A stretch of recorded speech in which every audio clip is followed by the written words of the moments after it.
En breve comenzamos La Paz Times Televisión Digital.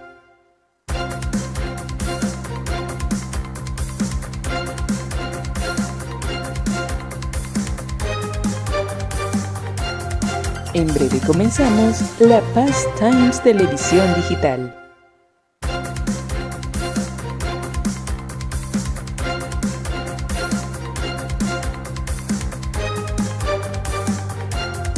En breve comenzamos La Paz Times Televisión Digital.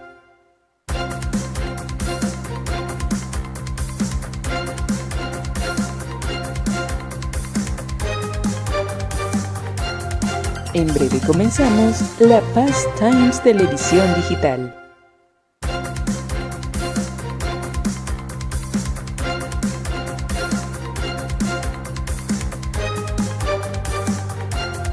En breve comenzamos La Paz Times Televisión Digital. And really creating a better country for my children and their future, and I'm very grateful for that. Blessed to both be working in this job, but also to have two beautiful babies at home. And as you know, Rachel, and any mom in this room knows, there's nothing better than being a mother. So thanks for the question. Babies are the best. Okay, a question about tonight. There are a lot of Republicans in this town who very much support the SAVE Act and want to make sure, you know, our elections are upheld, election integrity, top priority for them. But some of them are concerned that tonight's primetime address might focus on, you know, elections of the past, relitigating them, rather than voter concerns of today. I'm wondering, can you tell us if the president tonight is going to talk about the economy? You just talked a lot about the economy and what we're seeing there. And what does the White House say to Republicans who are worried that election issues like this could actually turn off swing voters? Well, a few things. I would encourage everyone to tune in tonight. I've seen a lot of reporting and frankly misreporting about what the president will say. I think the American people will be relieved to hear what they are hearing from the President of the United States and his commitment to transparency and the focus on the integrity of our elections tonight. I think all Republicans and Democrats should recognize this should be a nonpartisan issue. If we don't have safe and secure elections in our country, we cannot have a country. It is a vital part of our democracy, of our constitutional republic. The president will be speaking about that tonight. And in addition, at the very same time, of course, he is working on all of these economic issues that the American people have at home. I just read to you the latest inflation numbers are looking good, the best report in 6 years. The president, Republicans and Democrats and all Americans have this president to thank for the largest tax cuts in American history, which people, and we have the best country on the planet. And I know I've loved seeing the videos from foreigners from around the world who have traveled to the United States and have been quite surprised about how lovely and enjoyable the United States is. I don't think we get enough credit from the international media around the world, but we encourage everyone to come and experience America for themselves. So thanks for being here. And safe travels home. You're welcome. Caroline. Garrett. Caroline, welcome back. Good to see you. Likewise. So to the degree that this speech tonight is about elections past, not elections upcoming, the 2020 election has had dozens of recounts, lawsuits, audits. 2024 election widely believed to be safe and secure. There's not really any question about that. A lot of people look at this. Because it was too big to rig. Well, I think a lot of people look at this There's a and massive amount of votes for this president. That's why he's in the Oval Office right now. No one disputes that. And there were a significant amount of votes for Joe Biden, who won in 2020. I mean, the question is, why is the president unable to let this go? Well, first of all, Garrett, I think part of the problem is that the media has refused to acknowledge that tens of millions of Americans across the country share the concerns of this president about the sanctity of our elections. And your premise of your question, you're jumping ahead to a conclusion in this speech before even hearing it yourself. I think that everyone should tune in tonight, including the people in this room, and you should report on the president's speech and the findings that he is going to reveal in this speech with a little bit of honesty and a little bit of integrity, because it will shock you if you have an honest eye listening to the president tonight, and everything he is saying will be backed by facts and by evidence that will be provided this evening. And again, Garrett, I think all Americans, Democrat, Republican, should agree that we are the greatest country in the history of the world. We should have the safest and most secure elections in the history of the world. And what the president will be speaking about tonight will show you that perhaps that is not the case, and we need to make some adjustments moving forward, including the Save America Act, as Rachel pointed out, is a key legislative priority for this president on Capitol Hill, and he wants to see all senators and members of Congress voting in favor of the Save America Act because it's crucially important as we move forward. Aisha. Hi, Caroline. Welcome back. And Thank I'm you. assuming the pink is for your baby girl. You know, I didn't think that, but I guess it is now. Thank you. We've talked a little bit about what the president might say tonight, but the other question is, who is running the teleprompter tonight after this report that the other guy is now under investigation for making money off of reading the president's speech? Obviously, I'm aware of the report. The president is too. I spoke with him about it. He believes it's deeply unfortunate and frankly a disgrace. And the individual that was cited in that report is complying with the CFTC but has been put on paid administrative leave. So there will be a teleprompter operator tonight, of course, but it will not be the one, unfortunately, in that story. One more on Iran. The Vice President, J.D. Vance, went on this podcast with Joe Rogan yesterday, talked about Israel, in which he said that there are some people within their system that we know beyond a shadow of a doubt who are manipulating and trying to change American public opinion to keep the war going on indefinitely. Does the president agree with that statement? I think the president would certainly agree that, yes, foreign countries certainly do try to persuade American public opinion. There's no doubt about that. I think it's just a basic fact. Ed. Good to see you, Caroline. Following up on the teleprompter and then one on tonight's speech, what steps is the White House taking to ensure something like that doesn't happen again? Well, the White House has extremely strict ethical guidelines with respect to issues like this, and as I just told you, this individual will no longer be here. He'll be on paid administrative leave. I'm sorry, without pay. The administrative leave is unpaid, to be very clear. That was a decision by the president, so I think that speaks for itself. On the concerns about the election, will the president accept the results of November's elections? Look, Ed, you should tune into the president's speech tonight before you jump ahead to conclusions about what's actually in the speech. Again, I've seen a lot of reporting and misreporting about what the president will say. We hope CBS will take the speech and all Americans should take it. Okay, but I'm not presuming anything. I'm just asking will he accept the results? Caroline, two questions on the Trump account. First, following the birthright citizenship case, is there concern that babies that are born to illegal immigrants here in the United States are not excluded from these accounts? And also, since the $1,000 per child from the Treasury seeds these accounts, can you assuage concerns from those who feel this is wealth redistribution? I would certainly not describe it as that. As you know, this was an incredible private-public partnership. We had incredibly generous Americans, Michael Dell and many others, who contributed to the fund for the Trump accounts. So that money will then be passed along to America's children, which I think is a great thing that all Americans from all political persuasions can agree upon. With respect to your question on birthright citizenship, I think the president has made his view and the White House has made our view on this case quite clear. We're going to continue to move forward to work with Congress, hopefully in the future, to remedy this problem in our country and to ensure that we cannot have this scam continuing where you have foreigners from all around the world traveling to our country to give birth to babies who are then given the greatest privilege on the face of the planet, American citizenship. That's not how our founding fathers intended this country to work or to operate, and the administration is committed to finding solutions to remedy that. Do they have access to the Trump accounts, those are children of those illegal aliens? That's not something I've discussed directly with the president, so I don't want to speak out of turn on that. As you know, Carrie, all American citizen children are able to access the Trump accounts as it stands right now. Sure, go ahead. Thank you very much, Mark Stone from Sky News. Can I switch to Iran, please? Sure. And specifically, the Manab school attack. 120 children dead, 26 of their teachers.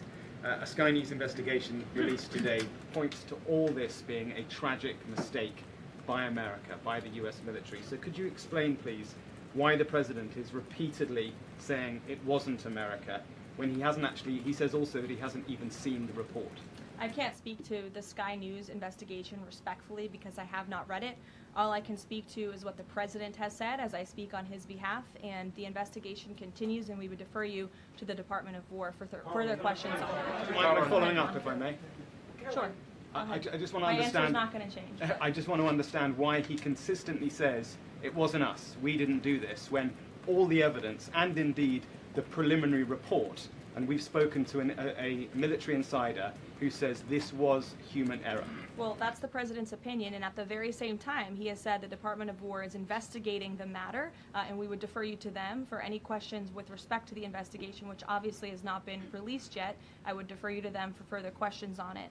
But there's been, I think the president feels that way because he knows that our military always acts in good faith and absolutely never targets civilians or children, unlike the other side of this conflict, Iran, who is well known for killing women and children and innocent people in their country for a very long time. So you should focus on that in your reporting. Danny. Thanks, Caroline. Welcome back. Another World Cup question, much as it pains me. President Trump had some harsh words for Spain at the NATO summit last week about their spending. Does that mean he's going to be supporting Argentina Sunday? Danny, it is a really good question, and I'm disappointed in myself for not asking the president before I came out here, knowing you would probably ask. I haven't talked to him about it, but we'll get you an answer on that. You're welcome to ask him yourself at some point before the game. I'm sure you'll see him, and I'm sure he'll have a fun answer for you on it. Sure, in the middle. Go ahead. Sure, Jasmine, go ahead. Thank you, Caroline. Welcome back. Thanks. Back on the teleprompter issue, Notice reported earlier this year that Kalshi was inaccessible on the Wi-Fi that journalists here at the White House have access to.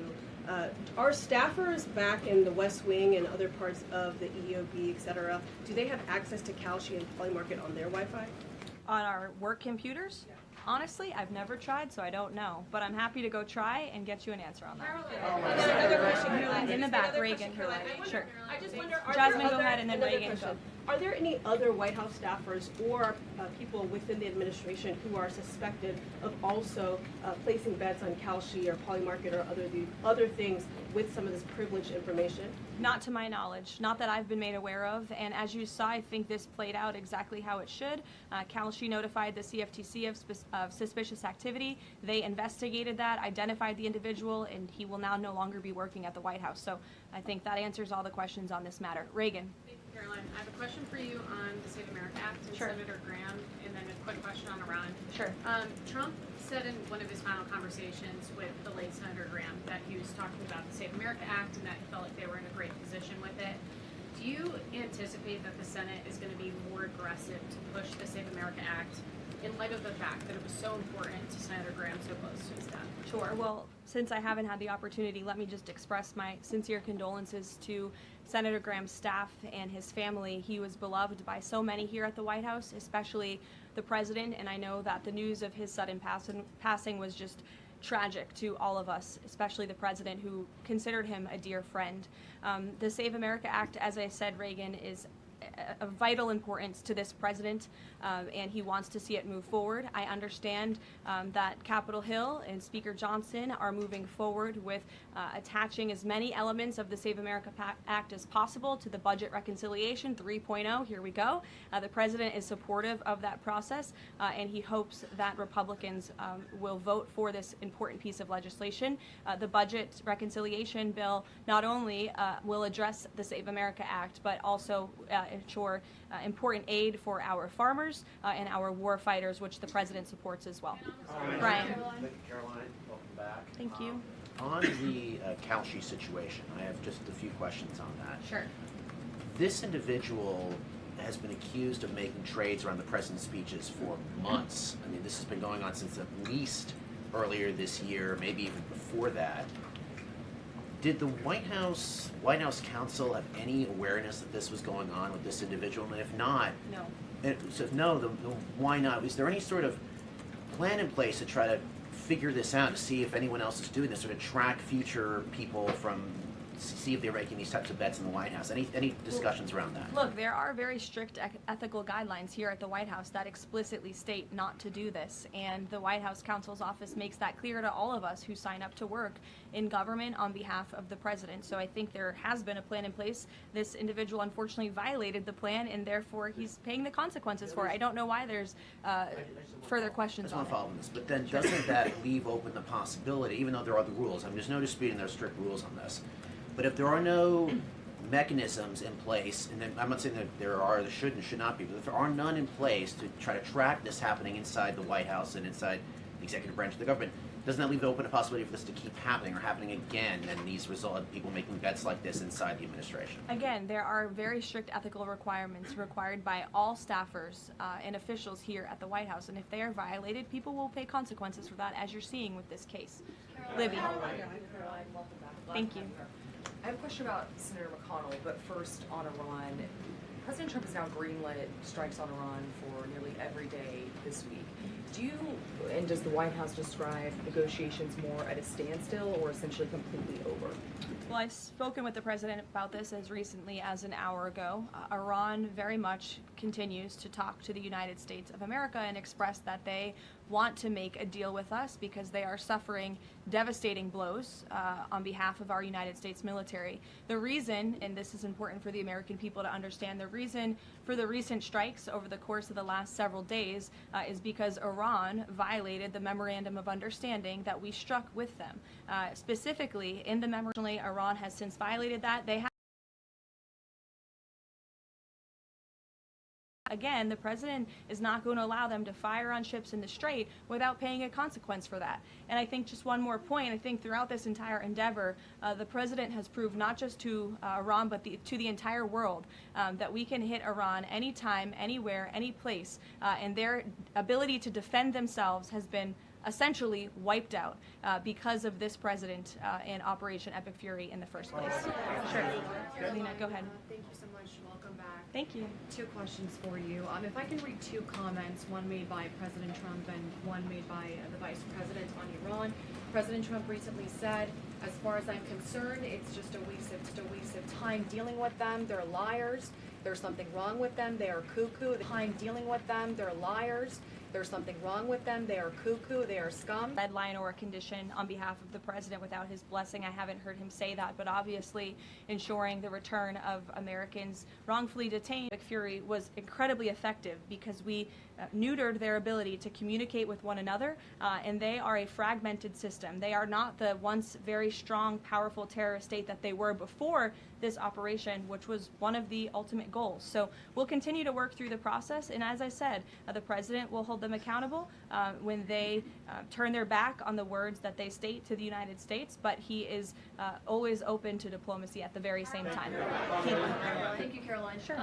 Regarding the president's speech tonight, he's been in office over 540 days now. If what he says is tonight is backed up by evidence, why hasn't anyone been charged? Well, he hasn't revealed it yet. He hasn't declassified the documents yet, and you will see what he says tonight, and then we'll move forward appropriately from there. Tonight from the Justice Department? I don't speak on behalf of the Justice Department, Caitlin, you know that. Rachel. By evidence, will there be charges?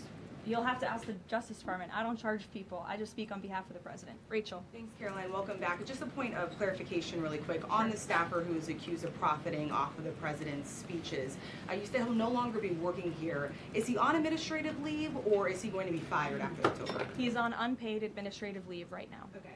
And just to follow up on the president's speech tonight, I mean, we've been talking to a lot of Republicans over on Capitol Hill. They have said that focusing on the economy is the right way to go ahead of the midterm elections. They believe that's what voters care most about. What does the president say to Republicans who think that focusing on the 2020 election, election integrity, all of these issues right now is not the right approach so close to the election? Well, again, you guys have not heard the speech yet, so I would digress with the criticism until you actually hear what the president is going to say and what he's going to say when he addresses the American public. I would also add again that the administration and especially this president are able to walk and chew gum at the same time and tackle a number of issues on a number of different subjects every single day. We see that president do that, working around the clock on foreign policy, on domestic policy, all of the time. You all report on it, you have to keep up with it, so I think you can agree with me on that point. And I would also add, the president will continue to be traveling all around the country to talk about the economy. We were just in Pennsylvania a couple weeks ago touring a Mack truck facility, which has been greatly strengthened and enriched because of this president's economic policies over the last year and a half, and he loves doing that, and he will continue to do so. Jennifer, go ahead. We have seen, with the increased community strikes, a real decrease in traffic through, commercial traffic through the Strait of Hormuz. What is the U.S. doing right now to facilitate flows through the Strait of Hormuz and preemptively address the risk that Houthis will actually choke off the Red Sea oil route and that prices will increase further before November? Sure. Well, two separate questions. First, let me address what's happening in the Strait right now. We know that there is a blockade of ships directed by the president for ships entering and departing Iranian ports only. This has been fully implemented and is in full force. This blockade was reimposed due to Iran's inability to honor their agreement with the United States of America. More than 10,000 U.S. sailors, Marines, and airmen, along with 2 aircraft carriers and more than 20 warships and dozens of aircraft, are executing the blockade mission as we speak. And during the first 24 hours of the blockade, U.S. CENTCOM has redirected 2 compliant commercial vessels and disabled 1 non-compliant vessel. So look, the Strait is open for ships that are not traveling to and from Iranian ports specifically, and the U.S. Navy is there to ensure that can take place. With respect to gas prices, as you know, the price of oil right now is approximately $80 a barrel, maybe a little less. Before I came out here, that's what it was at. Gas prices are down approximately 60 cents a gallon off the peak of this conflict, and the president was honest with the American people from the beginning. There may be temporary disruptions in the oil market, but what we haven't seen is what all of the naysayers said, that there would be massive increases in the price of oil that so many warned about. And that's in large part because of the president's domestic energy policies here at home to revamp our domestic production here, but also the administration has taken many swift actions to mitigate these temporary disruptions. As you know, we've released oil through our SPR, the Jones Act waiver, which has been incredibly effective, fuel environmental waivers. We also President signed the Defense Production Act to restart California oil production.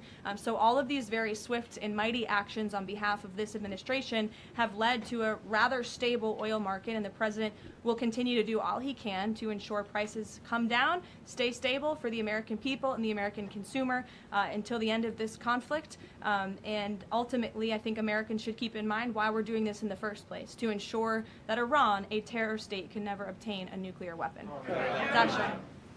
Dasha, go ahead. Nice to see you back. You too. 2 questions, one on tonight and one on immigration.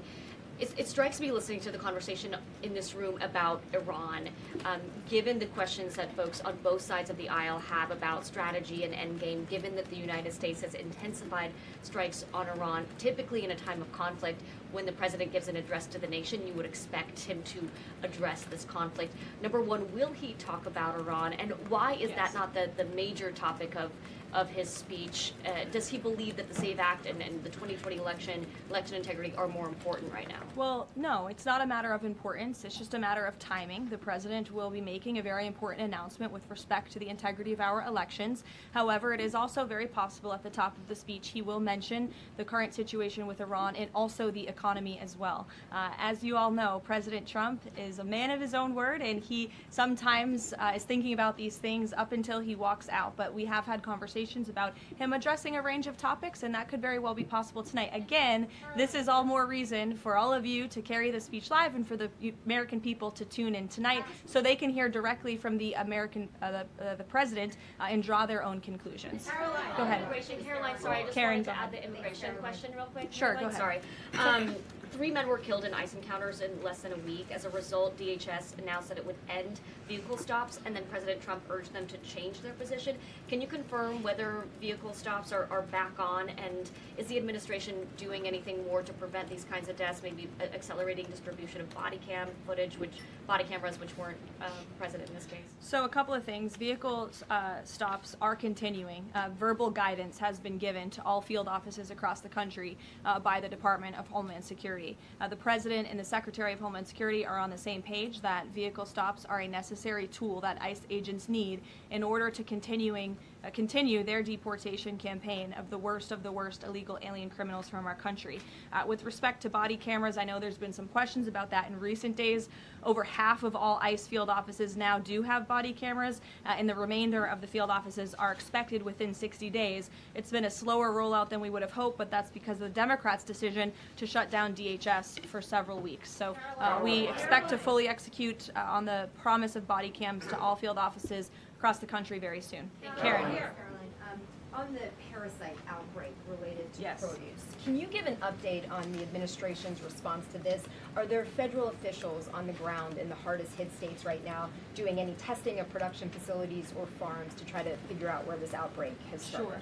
Well, what I can tell you, having been back at the White House for just a couple of short weeks, I've been in meetings on this very topic, and I can tell you the White House is closely monitoring the situation, has a handle on the situation. We're committed to providing the CDC and the FDA the resources that they need, and we urge all Americans to follow CDC guidance on properly washing and cooking raw ingredients to prevent this foodborne illness. As you know, there has been an unusually high number of cases. There are typically thousands of cases of this outbreak every year, but there has been an unusually higher number, and that's why we're working with the FDA and other partners at the federal, state, and local level to increase detection methods, provide the guidance, and then also, most importantly, trace the outbreak back to its original source, which we are currently in the process of doing. The lack of permanent leadership at the CDC and FDA and any funding cuts, has that slowed the response to figure out where this outbreak has started? No, we've talked to the CDC and FDA specifically about that, and not at all.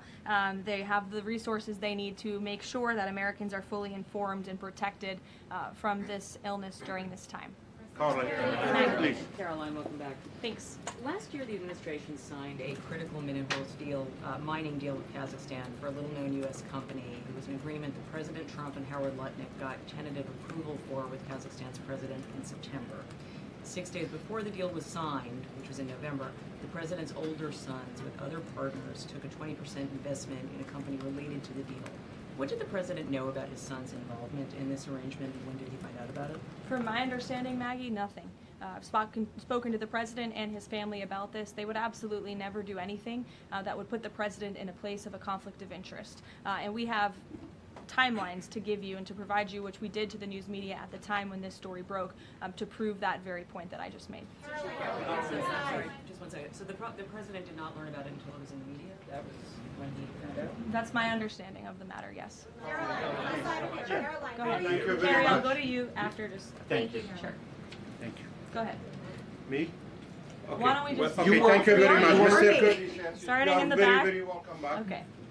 Thank you. Yesterday, Iran launched a drone attack against U.S. facilities in Erbil, threatening American personnel and the Kurdistan region, one of the American closest partners in the Middle East. What is your message to those responsible? And are you staying with your loyal ally in the Middle East and at least helping them to defend itself?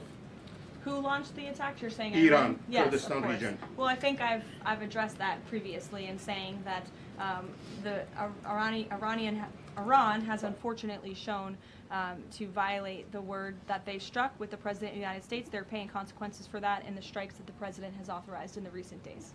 Thank you, Caroline. You were with the President in Ankara for the NATO summit, and there Ukraine was one of I was not, actually. Oh, you were not? Okay, yeah, but the issue of Ukraine was one of the most important topics there, and the situation is escalating between the two sides in these days, but there are still efforts. Can you give us more information about where we are and how the local powers power breakers, including Turkey, are involving in order to solve the problem? Sure, I'll check with the National Security Council and get back to you on that with more specific guidance. What I can tell you is I know the President greatly enjoyed his visit to Turkey, and not just his participation in the NATO summit, where he applauded the United States for getting our NATO allies to step up and pay their fair share for our defense, but also he greatly enjoyed his time with President Erdogan in Turkey and appreciates the bilateral relationship between our two countries. Kara. Caroline, welcome back. Thanks. Contrary to what the mainstream media is reporting, Americans that I speak to care deeply about election integrity. This is true. Why do you think the mainstream media is so fearful of tonight's speech and anything to do with election interference? And why are they attempting to discredit President Trump's speech before they've even heard it? And lastly, what's your message to AOC, who is asking for President Trump, the mainstream media, to actually censor the sitting president's speech tonight? Yeah, I think that the mainstream media should air the president's speech and allow the American people to draw their own conclusions from it. Again, I think it's important that the American public hears directly from the President of the United States on a topic that, to your point, is very near and dear to the hearts of many Americans across the country, the integrity of our elections. This should be a nonpartisan, non-controversial issue, and I think you'll hear the President talk about that tonight. So we'll see you then. Thank you. He was telling the President that